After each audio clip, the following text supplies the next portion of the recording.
Christmas is finally here. I think we've all been waiting for this day for quite some time, and certainly as a coach and as a fan of college basketball, excited that the opening night is here. Unfortunately, we don't get to be a part of it. Our schedule didn't come together that way, so we obviously have to wait a couple days before we play our first game, and then a week before we get to play in the Hump. But definitely looking forward to the season. Want to wish Coach Purcell, his staff, their players, good luck tonight. They get to open the Hump, and I'm sure they're, very, very excited to do that with the renovations, et cetera. I know they're preparing for an unbelievable season. I do have some injury updates before you ask me. Tolu Smith is still injured, and there's no update to his timeline of return. It's still, what the doctors and trainers have told me, mid-January. Keyshawn Murphy has progressed. His timeline has been updated to mid-December instead of a later December return, and knock on wood, hopefully that will continue. I do have one non-injury update, and that is that Shaquille Moore will not be with us this week due to a violation of team rules. I'll take questions. I was curious, this is the second straight year you guys are going to be participating in the Barstool Invitational. It's kind of an untraditional, new tournament or format, whatever. What did you feel away from, having a neutral court opponent on your resume? Did you guys gain from participating in that kind of event and kind of getting some publicity on the program, through that route? Yeah, for us, it's more just the matchup and the neutral court, which will improve, the possibilities of the net game being higher than it would be if we played someone at home.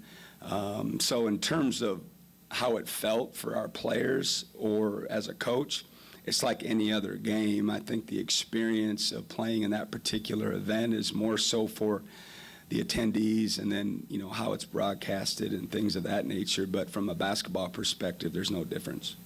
Go ahead, Paul.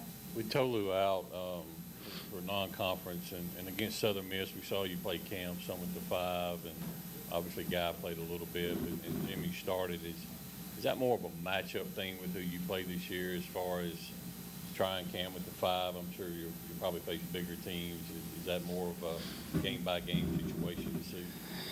Yeah, we've had enough time to tinker with it in practice, and as you mentioned, we played some minutes with him at the 5, and we're just going to have to. I mean, certainly we'd like to do it when we have a matchup that makes sense for us, but at the same time, there's two ways to look at it. If we're small like that, they got to match up with him as well, and Cam's shown the ability to rebound out of his area and play a little bit bigger, than he's built. So, it'll be a lot of trial and error as we go forward, and Guy Chol has made great strides in a short amount of time. I wish I could have played him a little bit more in the last exhibition game, but it didn't unfold like that. But he's definitely, going to be thrown into the deep end and having to help us as a true freshman. We'll stay at coach's left and go to Jack, and then we'll go to second row. I know with the transfer portal, rosters can change from kind of last year and stuff, but, what are some of your early impressions of what you've seen from Arizona State? Yeah, like most teams, right? They got a lot of new players with a mix of returnees. They're known for their guard play. They're known for just how fast and downhill, especially out front, that they play. And from what we've heard and seen, I can't imagine it'll be any different this year. It starts, out front and trying to, contain those guys as best you can. And then they've always had great length, and they do again this year, especially around the rim. And, they're known for their offensive plan and players, but if you get inside the numbers, their defense is what's rated higher, at least last year, in terms of effective field goal percent and defensive efficiency ratings and whatnot. And a lot of that has to do with not just their size at the rim, but even on the wings, I mean, they'll probably start 6'6" and 6'8" at the 2 and the 3, and we're not even close to something like that. So that'll be different for us to play against that kind of length, and we'll have to adjust as the ball starts bouncing and we get comfortable out there. But they're a formidable team. Coach Hurley obviously is coming off an NCAA tournament appearance. He's been there, done that. It'll be a heck of an opener for both of us. Second row middle, Justin. A couple questions. One being on Saturday, I don't think we saw, or last Sunday we didn't see Adrian Myers. Just curious where he sort of fits in the rotation right now. And then with Shaq not going to be playing, what kind of confidence did Josh, give you sort of on Sunday that he can maybe take a bigger role for this opening game?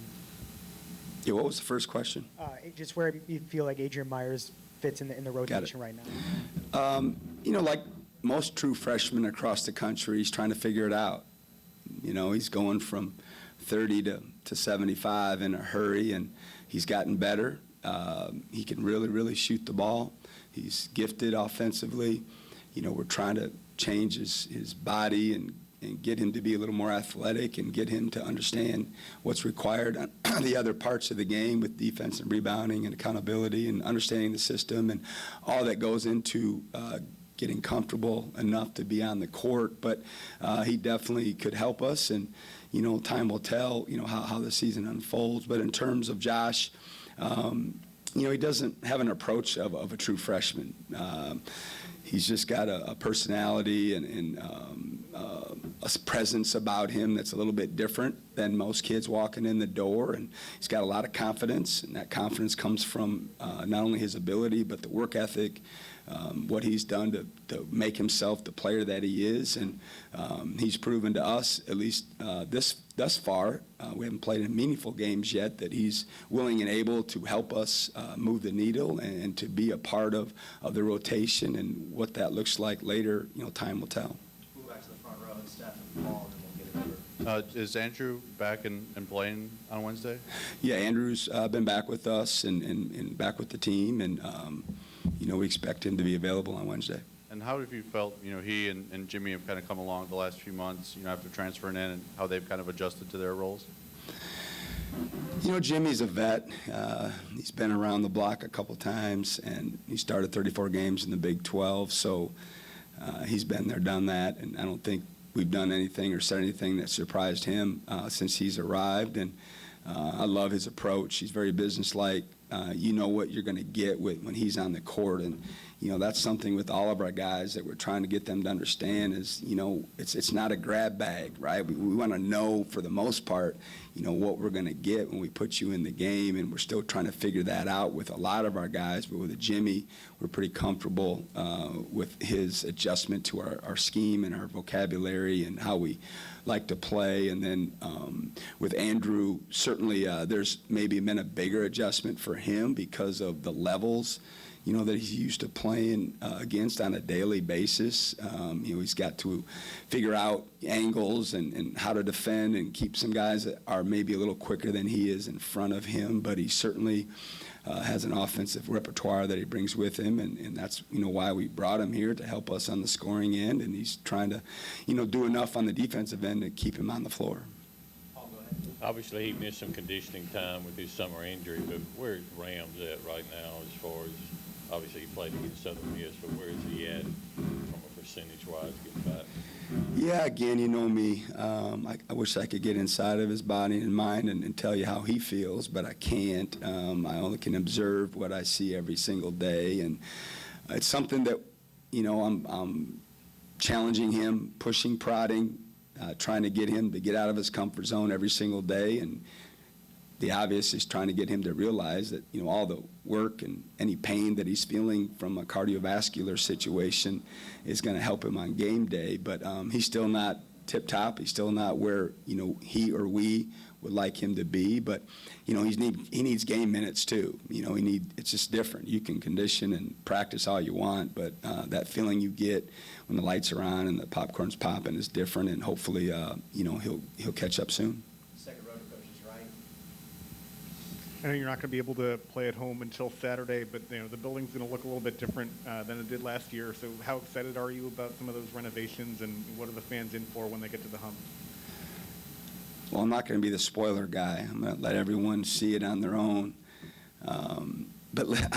That's all I know is the hump under construction.